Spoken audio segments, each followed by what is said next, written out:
Hi everyone, it's Casey, and today I'm here without any furry friends, but I do have my favorite veterinarian, Dr. Lee, here today, and we are going to talk about some of the things you should watch for when the cold weather approaches and winter comes. So Dr. Lee, what are some of the things that you worry about when the cold weather approaches? Well, despite our dogs and cats having nice furry coats, some thicker than others, they're not immune to cold weather, okay?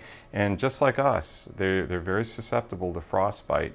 I've seen several cats that, the owners let in and out of the house that they're out for prolonged periods of time.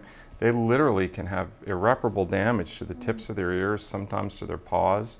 When the weather is really, really cold, use some common sense. I mean, they should not be out for long periods of times or out at all when the weather drops below a certain temperature, okay? With our canine pals, we see an awful lot of irritation to paw pads, ulceration because of ice.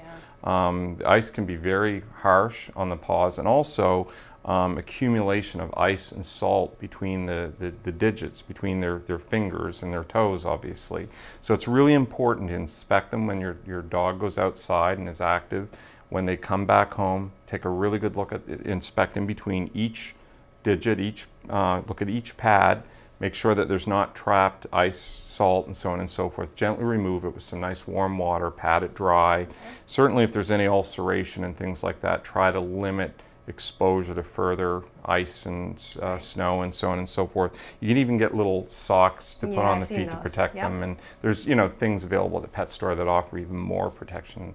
If it's anything more than a superficial lesion, then certainly seeking attention at the veterinarian, or if your dog is gnawing or chewing. We see a lot of self-injury because it kind of bothers them, and they create a real mess if they keep chewing and chewing at it. So every now and again we have to slap one of those satellite dish things on called Elizabethan collar, and you know how dogs love those. Yes, so it's something we really have to take seriously as winter approaches. Great. Well, those are fantastic tips. Thank you so much. Thank you.